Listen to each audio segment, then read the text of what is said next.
So there are 6 main reasons why people with ASD have such high anxiety.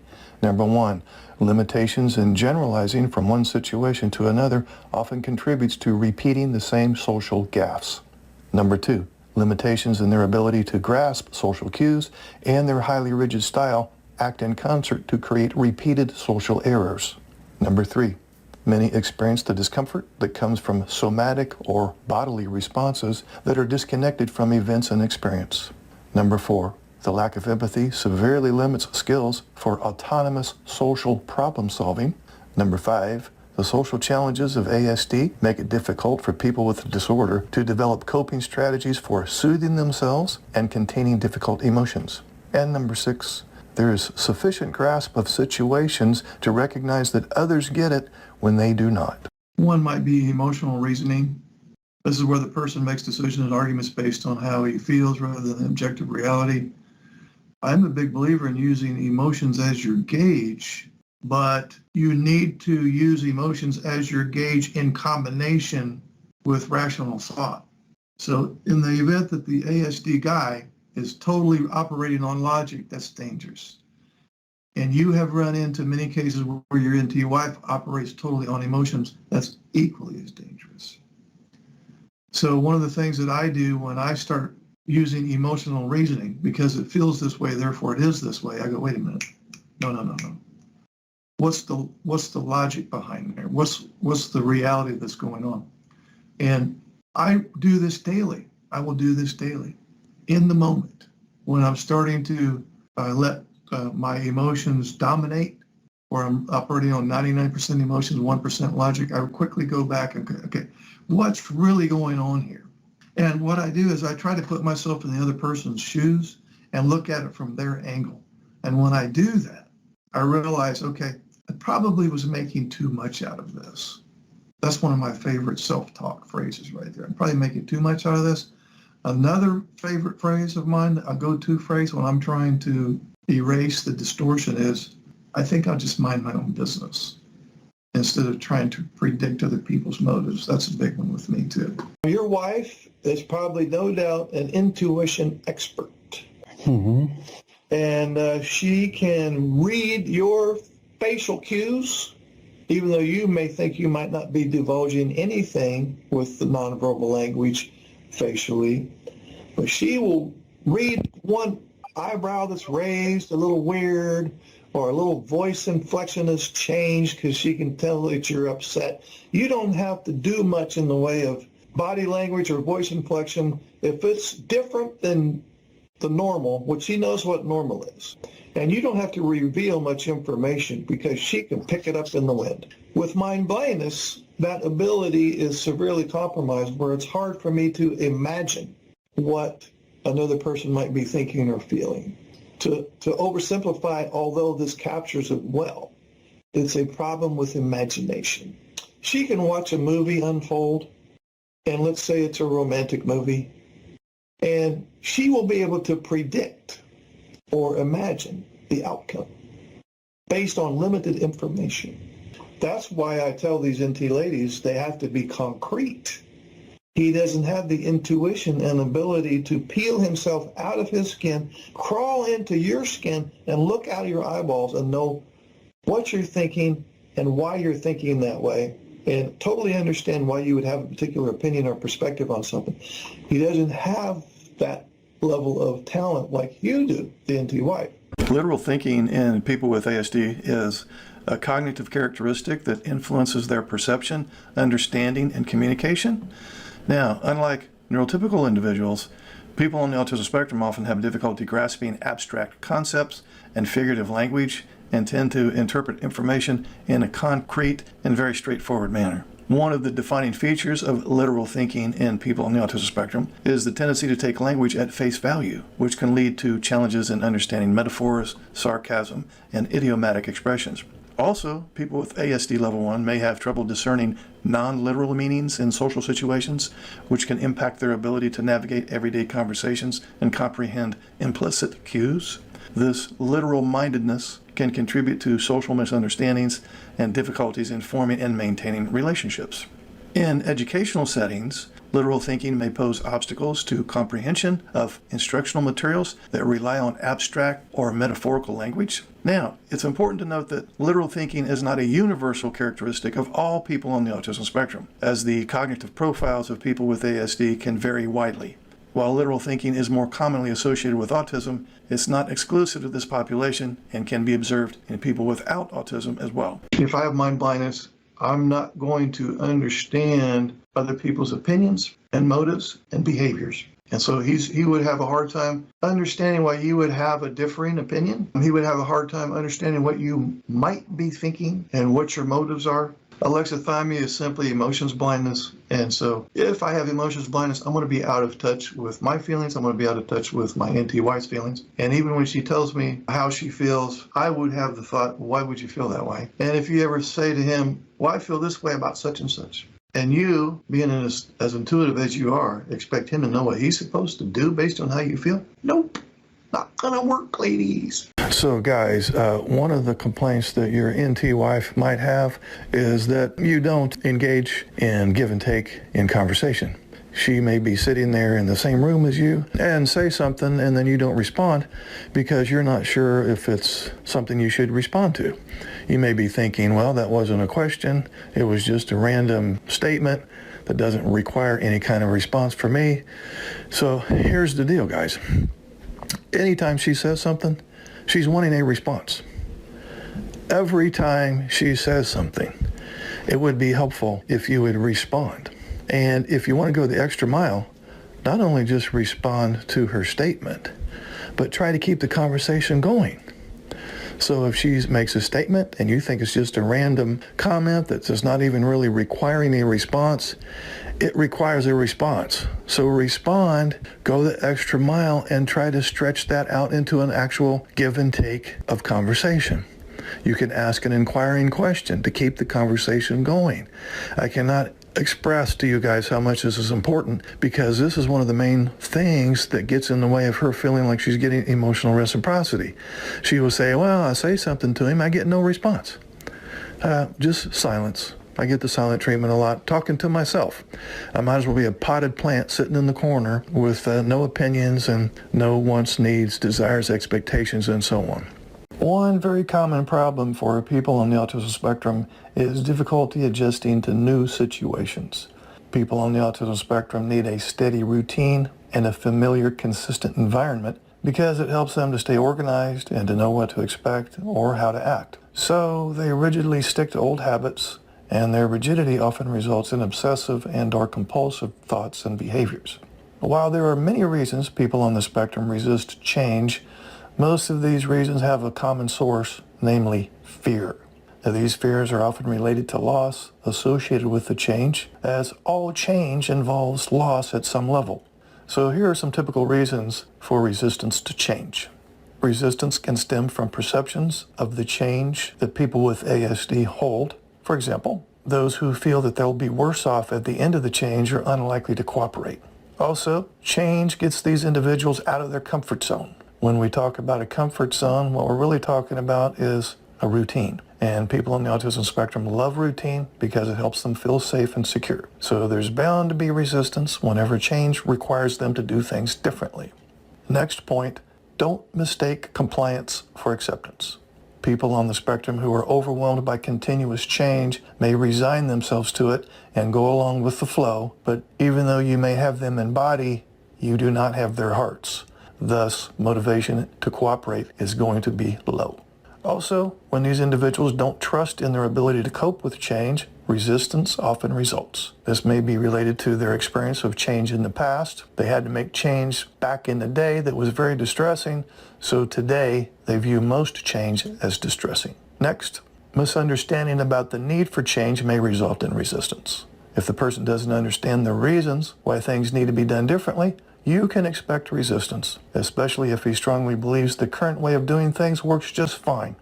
And lastly, not being consulted often results in resistance. If these individuals are allowed to be part of the change process, there's less resistance. They get the sense that they're being heard and that their feelings count. If I'm not sure why people have these certain opinions and why they have these certain feelings, and I have trouble reading body language and controlling my emotions and getting started on tasks that she wants me to do and following through and suddenly shifting gears when she wants me to stop what I'm doing over here and tend to something over here. And she asks me to do certain things and I forget. I have a lot of anxiety, chronic low-grade anxiety running all the time, probably from childhood.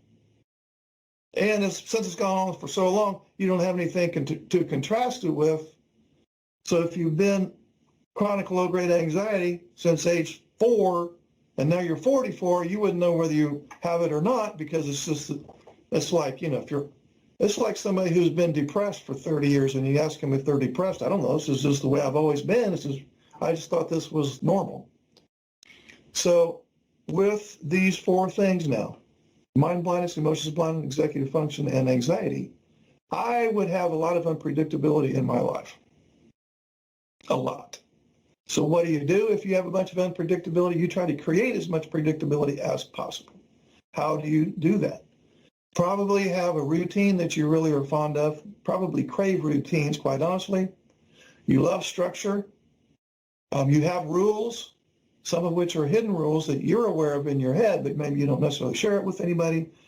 You're going to hate change, especially surprise change, especially surprise change that involves her being upset and now you got to stop what you're doing and tend to her temper tantrum.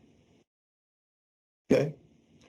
So it's the typical guy with ASD level 1 is dodging paintballs all day. So it's no surprise why he would do some version of a shutdown or meltdown, which is not, he's purposely not trying to avoid the conversation. It's just he's short-circuited. If, for example, she's upset with you and she's trying to talk with you and now your anxiety comes up and you're trying to hang in there for the conversation, you're only going to be able to listen to maybe 80% of what she is saying. And of that 80%, you're probably only going to understand 60% of that. And of that 60%, you're probably only going to retain 40%. And of the 40% you retain, you're probably only going to follow through, assuming she's asking you to do something, with maybe 20% of that. So she has wasted a lot of time and energy delivering her a message that gets lost. And she thinks, man, I get hardly any return on my investment of time or energy. And that's why she's mad. With mind blindness, don't understand her opinions. And you just cannot figure out why she would have a certain perspective on something. She is justifiably going to download that as he doesn't care about my opinion. He doesn't appreciate my point of view. She's going to download it like that, which gets you in trouble. And I understand it's understandable why she would do that. Honestly, she's doing the best that she knew how to do given the circumstances. I think for the most part, her heart was in the right place. If you have emotions blindness, you don't understand her feelings, she's going to download that as he doesn't care about my feelings.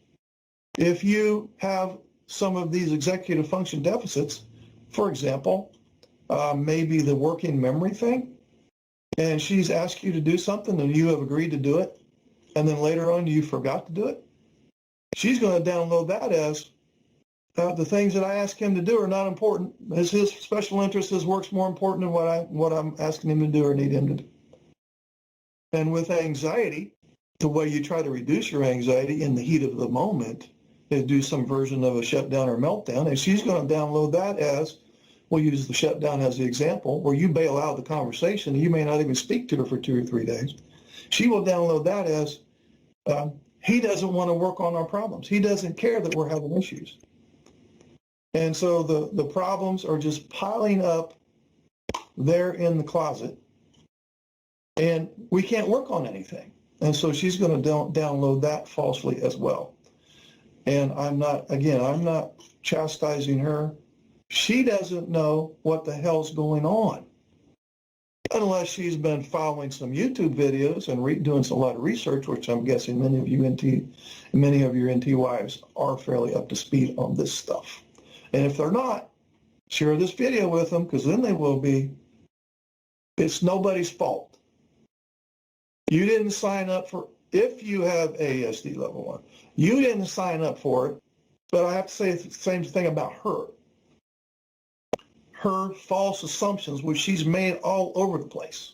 I can't fault her because you looked like a skunk, you smelled like a skunk, you walked and talked like a skunk, but you ain't no skunk. I'm using that as an example. You're not a skunk. But you get my point, right?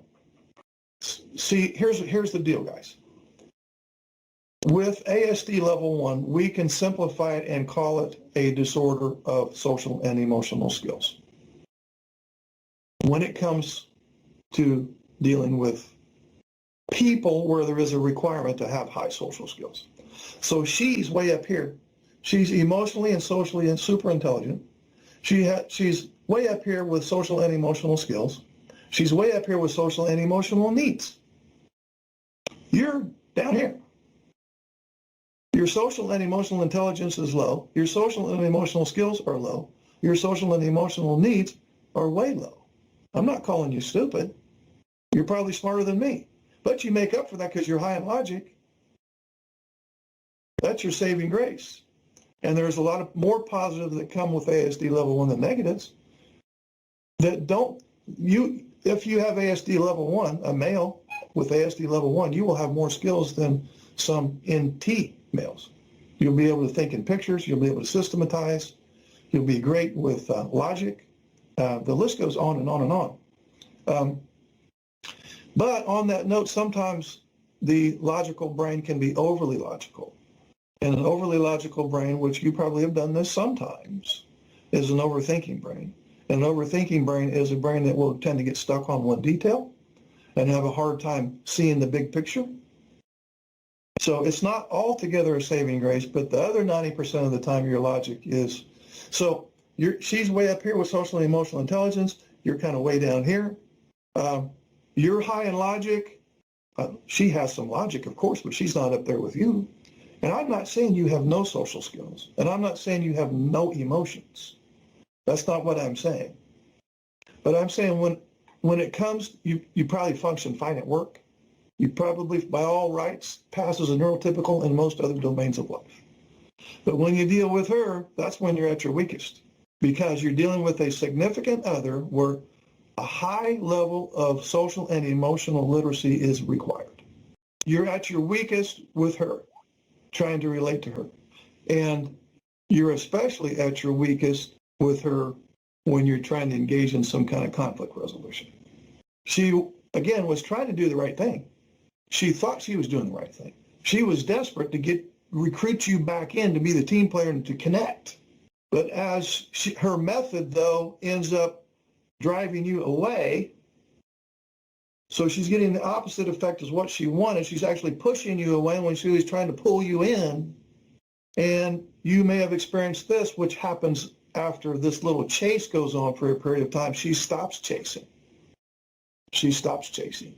And then now you're really in trouble because her resentment is through the roof. And then you have the thought, doesn't matter what I say or do, it's never good enough. I want to make her happy. I can't make her happy. She's never happy. Hey guys, this is Mark, and I wanted to talk a little bit about the lack of cooperation in your ASD spouse. This comes up a lot. I can't get him to help with childcare. I can't get him to help with chores, and it goes on and on and on. And so I'm just going to share with you what I have found when he does not cooperate, doesn't do the things that you want him to do. And there are a multitude of things that you have wanted him to do, which is understandable.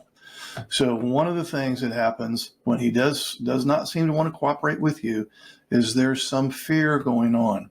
There could be some anxiety about it's going to take too much of my time, it's going to cost too much money, it's going to disrupt my environment, it's going to disrupt my routine. So there's a long list of fears that could be going on behind the curtain that makes him not want to cooperate with you in doing something or completing something or moving forward with some decision.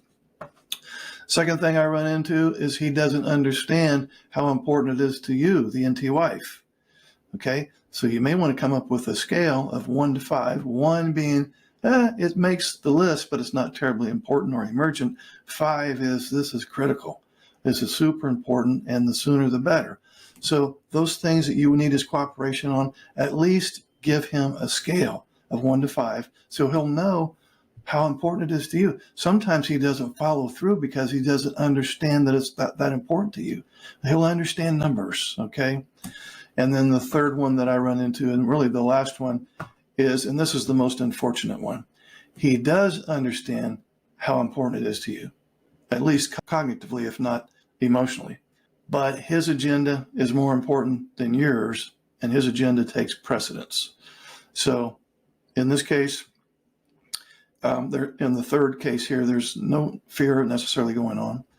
And we're going to assume that he does understand that's important to you because you said, let's say, for example, this is a level 5 on my scale of importance, but his thing is a 6. So it eclipses whatever you need him to do. He's going to do his thing because his thing is more important than your thing. A fourth one, which is not on the list here because it's not one of the items with respect to lack of cooperation. But a fourth one that we could talk about with respect to cooperation is if his anxiety can be reduced, if he understands that it's important to you, and he values the marriage more than he values his agenda coming before yours, then and only then are you likely to get some cooperation. Not that it's just this simple, but I would say that a good 80% of the pushback that you get from him is because his anxiety has been raised or he's feeling criticized. I know it's not that simple, but if you reflect back of all the times that he has given you some grief to one degree or another, the vast majority of the time it's either because his anxiety was up or he downloaded your delivery such that he felt criticized. His self-esteem is already in the toilet. It doesn't take much for him to feel criticized. Sometimes your neutral comments download to him as criticism. You're not necessarily being critical or doing anything wrong, but he's going to download it in a certain way because he's hypersensitive. Hypersensitive. If you can keep his anxiety reduced, you're never going to eliminate it. And if you can be careful with your wording and timing with respect to your message delivery, you will cut your workload greatly and you will cut your grief greatly. People with ASD who have difficulty with processing may have a range of problems related to regulating the use of incoming information. Here are some signs that your ASD partner has difficulty processing information. He tries to understand the meaning of each word you are saying rather than being able to automatically understand the whole gist and general meaning of your sentence. He processes too little or too much information. He processes one word that you say, but then thinks of something completely unrelated to what you're saying. He only pays attention to exciting information or highly stimulating activities. He misses a lot of things that are obvious to you. He may have to repeat himself several times before you understand what he's saying. He has trouble picking up on the main ideas in conversations with you. He has problems shifting focus from one subject or activity to another. He has difficulty connecting new information with information already known. He has an idea of what he wants to say in his mind, but when he attempts to share the idea, it doesn't come out right. He focuses too superficially or too deeply on information you present. He focuses too long on just one detail. He focuses too briefly on important aspects of the conversation. You can't distinguish between what is important to you and what isn't. The sensory traits of people with ASD are often responsible for their processing difficulties, negative behaviors, and unpleasant emotions. The sensory systems are also involved in emotional processing. People with autism spectrum disorder vary in their ability to process information emotionally, in part because at least one other sense often doesn't work well. For example, it would be difficult for a spouse with an auditory processing issue to figure out whether his wife's voice suggests composure or irritation. Also, many of them have a hard time using their emotions or desires to process information and act appropriately in interpersonal settings. People with ASD will need longer processing time, particularly for verbal instruction, and can't instantly react to a request. For example, the neurotypical partner comes home and says to his autistic wife, "I've decided I'm taking you out to dinner." Now, instead of being pleased because now she doesn't have to cook dinner, she may react with frustration and say no. Now, the neurotypical spouse is hurt because he was making a kind gesture, but for the autistic spouse, although she hasn't already cooked dinner, in her mind she had already decided what it will be, and to instantly change her internal plans is not something she may be able to do.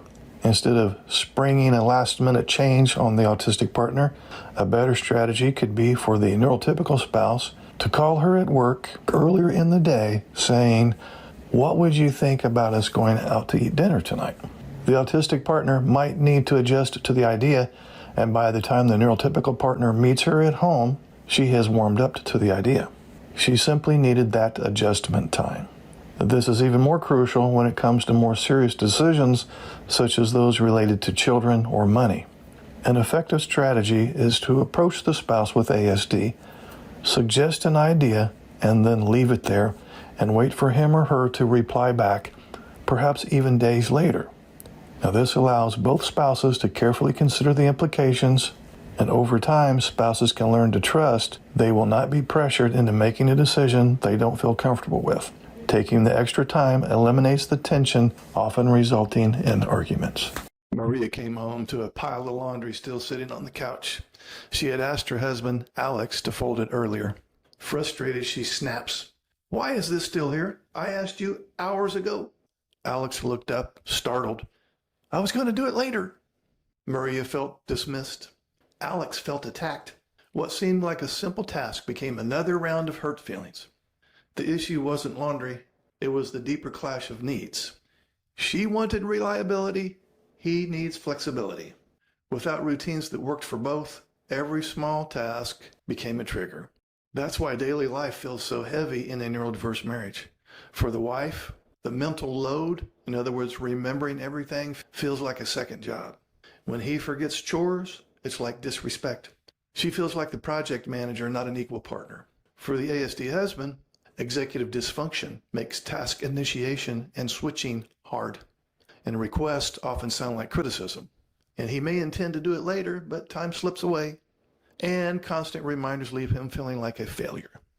So this cycle leads to resentment. She feels unsupported, and he feels inadequate. Does this sound familiar? In the comment section, I'd like to hear what makes chore completion so difficult in your home. The biggest complaint that neurotypical wives have about their ASD husbands is as follows. Men don't listen. He'll tune in for a few seconds to see what's bothering her and then offer a solution to make her feel better. He's confused when she doesn't appreciate his solution making. She wants empathy, but he thinks she wants solutions. Now here's the biggest complaint that ASD husbands have about neurotypical wives.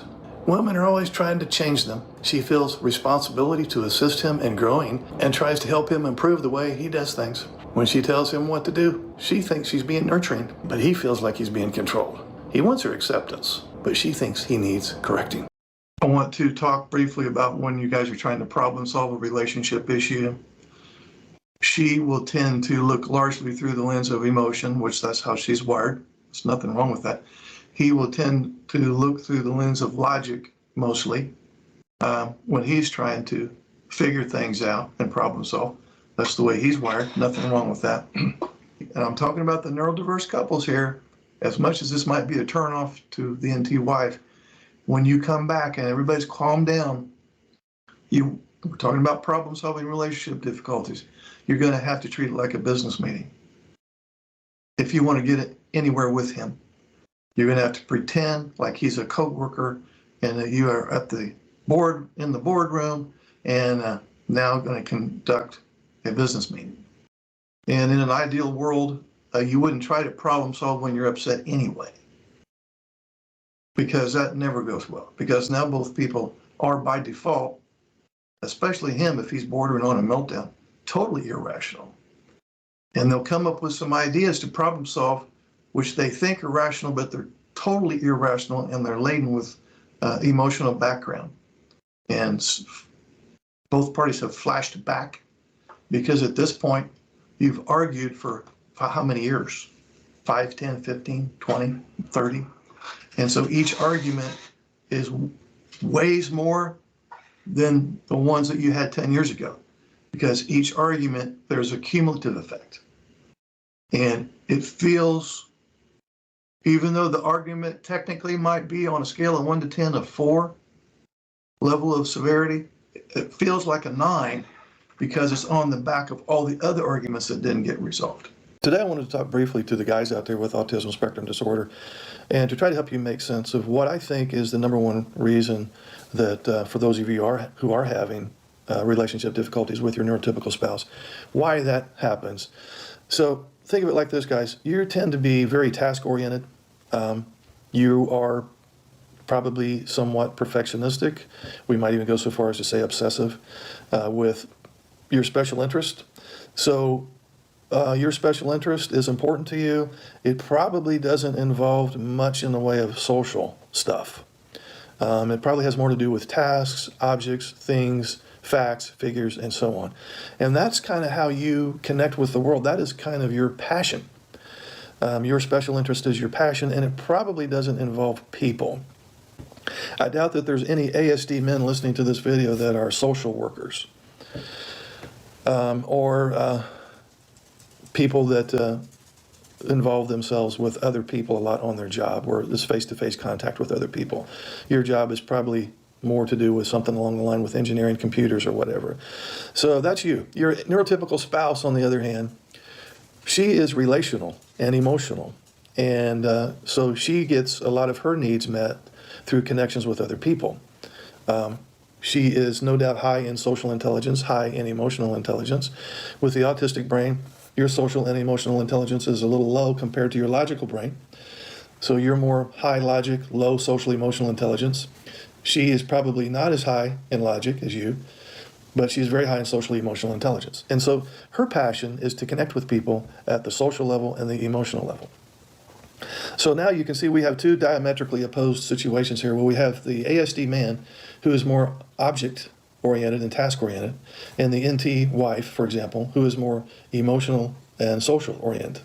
So that is, by default, a disconnect there, because she is going to want to connect with you and have talks about feelings and plans for the future and all the emotional intricacies that come with a romantic relationship.